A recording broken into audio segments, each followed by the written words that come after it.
Hi guys, आप लोग कैसे हैं। मैं मोहम्मद मिकाइल अंसारी और आप लोगों का मेरे इस यूट्यूब चैनल स्टडी मित्र मिकाइल में वेलकम है। दोस्तों, जैसा कि हम लोगों ने शुरू किया है how to translate into English, जो कि ट्रांसलेशन की बहुत ही अच्छी बुक है और जो हमें हिंदी से इंग्लिश में ट्रांसलेट करने सिखाती है। लेकिन दोस्तों, यह एक सिर्फ ट्रांसलेशन की बुक नहीं है, यह इंग्लिश लैंग्वेज के लिए इसे एक रेफरेंस बुक मान सकते हैं। जो हिंदी जानते, लिखते, पढ़ते, समझते हैं और वो हिंदी की हेल्प से इंग्लिश सीखना चाहते हैं, ठीक है। और यह बुक आर.पी. सिन्हा के द्वारा लिखी गई है और अब भी जो हमारा चल रहा है वो चैप्टर नंबर 30, जिसका टॉपिक है कंपैरिजन, ठीक है दोस्तों, तुलना। और इस पार्टिकुलर स्ट्रक्चर नंबर 12 का टॉपिक है comparison of two actions. Actions आप समझते हैं, काम करना, जो भी एक्शंस होता है, दो हो रहा है, उसको कंपेयर करना इसमें सीखेंगे, ठीक है। इतना तो समझ गए। और दोस्तों, जैसा कि आप जानते हैं कि इस बुक का पैटर्न है कि सबसे पहले हिंदी वाक्य देते हैं, फिर स्ट्रक्चर्स देते हैं, एक या दो, जो भी होता है पॉसिबल। यहाँ पे 4 स्ट्रक्चर्स हो रहा है दोस्तों, और उसके बाद ट्रांसलेट करके दिखाते हैं और साथ ही साथ बहुत से एग्जाम्पल्स भी देते हैं एक्सरसाइज के रूप में। अगर आप इसको थॉरोली बना लेते हैं तो आपका इंग्लिश लैंग्वेज जरूर इम्प्रूव करेगा। और दोस्तों, अगर इस वीडियो को पहली बार देख रहे हैं और इस चैनल पे नए हैं तो इस वीडियो को लाइक के साथ साथ इस चैनल को भी सब्सक्राइब ज़रूर करते हैं दोस्तों। उससे हमें खुशी और मोटिवेशन दोनों मिलता है, ठीक है दोस्तों। तो आइए शुरू करते हैं कि इस वीडियो से हम लोग क्या सीख सकते हैं, ठीक है दोस्तों। पहले हिंदी देखते हैं, धीरे धीरे, छोटा ही वीडियो होगा, ज़्यादा मुश्किल नहीं होगा। लेकिन ये डायरेक्ट अगर इस वीडियो को देखेंगे तो हो सकता है कि आप कंफ्यूज कर जाए, तो आपको इसको शुरू से एक से लेके आप ज़रूर देखें, ये मेरा रिक्वेस्ट है, एटलीस्ट इस चैप्टर का। तब आप कंपैरिजन में कॉन्फिडेंस ला सकते हैं। तो देखते हैं हिंदी में क्या है। दौड़ना उतना आसान नहीं है जितना टहलना, ठीक है। ये एक्शन है, दौड़ना भी एक्शन है, टहलना भी एक्शन है। दो एक्शन को कंपेयर किया जाएगा कि कौन आसान है, कौन आसान नहीं है। ये समझ गए, एक्शन को कंपेयर किया जाएगा, ठीक है। आसान हो चाहे मुश्किल हो, जो भी हो, और इसमें नहीं भी है, ये क्लियर हो जाएगा दोस्तों, पहली बात। और हम एक ही सेंस को दो तरीके से हिंदी में लिए हैं। आप जानते होंगे कि आप एक ही बात को कई तरीके से रख सकते हैं, हर लैंग्वेज में होता है ऐसा, लेकिन उसके सेंस को देखें। तो ऐसे आप सुने होंगे जनरल या टीचर से या किसी से कि अगर हिंदी आप पढ़ते हैं, ट्रांसलेट करते हैं, तो आप उसके एकदम हूबहू उसके एग्जैक्ट आइडेंटिकल पे ना जाएं, ट्रांसलेशन पे आप उसके सेंस को अगर बता पाए, चूंकि लैंग्वेज अपने थॉट्स को, अपनी बात को रखने के एक मीडियम है, तो आप रख सकते हैं। लेकिन 2-3 तरीका आप सीख लेते हैं तो और आसान है। जो आपको जिस टाइम में आपके माइंड में आ जाए उसको आप बोल सकते हैं, ये वजह है। तो दोनों, पहला इस तरह से बोल सकते हैं, दौड़ना उतना आसान नहीं है जितना टहलना। कहने का मतलब है कि अब देखेंगे कि दौड़ना मुश्किल है, किससे? टहलने से। या टहलना, आप जानते हैं वॉक करना, टहलना आसान है दौड़ने से। कई तरह से आप चाहे कह सकते हैं, ठीक है। तो दूसरा तरीका क्या हो सकता है, इसी सेंस को, इसी बात को रखने के लिए कि दौड़ने से टहलना आसान है, ठीक है। हम यहाँ 2 तरीका लिए, आप जय तरीके से बोल सकते हैं, ये भी चेंज हो जाएगा। तो अगर 2 तरीके से बोल सकते हैं तो इंग्लिश में इसे हम लोग 4 तरीके से बोल सकते हैं। लेकिन ये कोई माने नहीं रखता कि आप किस तरीके से अपनी बात को रख रहे हैं। जो भी तरीका हो, अगर वो ग्रामेटिकली सही हो तो आपका सही माना जाएगा। तो देखते हैं दोस्तों स्ट्रक्चर, अगर यहां पर है इसके तरह आप बनाते हैं उतना जितना, तो इसके लिए आपको पॉजिटिव डिग्री ऑफ एडजेक्टिव का पॉजिटिव डिग्री से हम कंपेयर करेंगे, नहीं कि पॉजिटिव डिग्री क्या आता है, कंपेरेटिव सुपरलेटिव डिग्री कुछ बता भी चुके हैं दोस्तों, और ये एक अलग टॉपिक हो जाता है।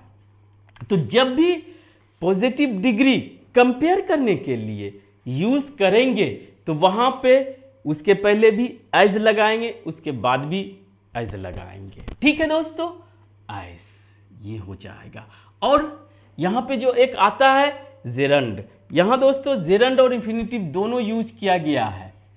जेरंड क्या होता है, इसे बोलते हैं V4। V4 क्या होता है, V1 प्लस ING, जो कि या जेरंड अगर बोलेंगे तो ये नाउन का काम करता है, एक्शन का प्रोसेस दिखाता है ये, ठीक है। और दूसरा जब आएगा तो दूसरा भी देख लेंगे, इतना समझ लीजिए। और V1 प्लस ING आप जानते हैं वर्ब का फोर्थ फॉर्म, जिसे प्रेजेंट पार्टिसिपल भी बोला जाता है। ठीक है दोस्तों, तो ये जेरंड हो गया।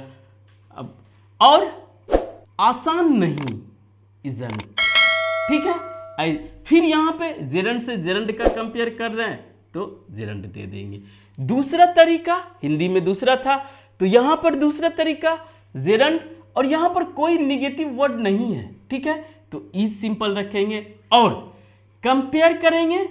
अगर कंपेरेटिव डिग्री से करते हैं तो वहां पे से का सेंस के लिए क्या लगता है हमारा, देन, THAN देन, और जेरंड रह जाएगा। दो तरीका हो गया। तीसरा इसी का सेकंड फॉर्म है दोनों का, ये कोई तीसरा चौथा तरीका डिफरेंट नहीं है, ये इसी का एडवांस रूप तो नहीं कहा जाए, ये बस इसी का मॉडरेट या चेंज्ड फॉर्म है, सीधा चेंज्ड फॉर्म है। क्या चेंज्ड इसमें किया गया है, चेंज इसमें दोस्तों दोनों में इट से इट का यूज किया गया।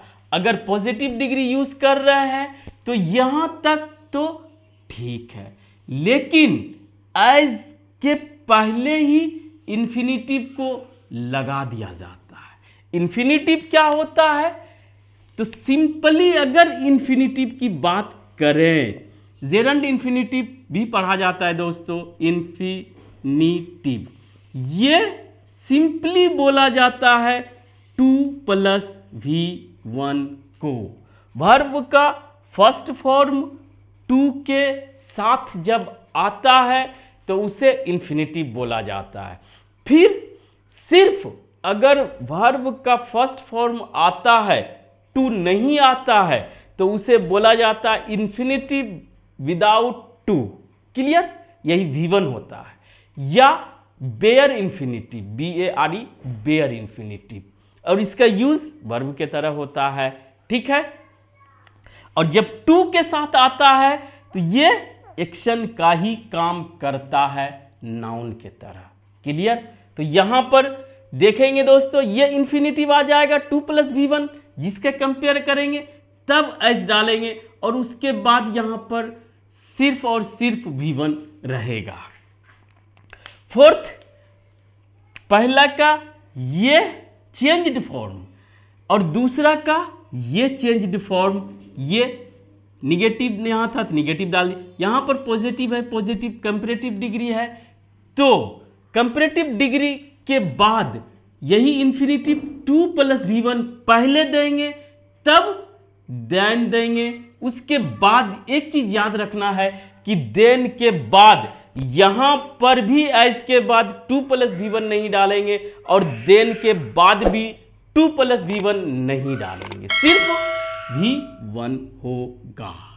क्लियर, अगर आप इतना समझ गए, ये भी आप देख लिए, तो आप आसानी से बना सकते हैं। लेकिन दोस्तों फिर से हम करेंगे, मेरा रिक्वेस्ट है कि अगर कंपैरिजन का आप स्ट्रक्चर सीखना चाहते हैं तो आप इसको फर्स्ट स्ट्रक्चर से शुरू करें, तो आपको यहाँ तक में बहुत कॉन्फिडेंस आ जाएगा।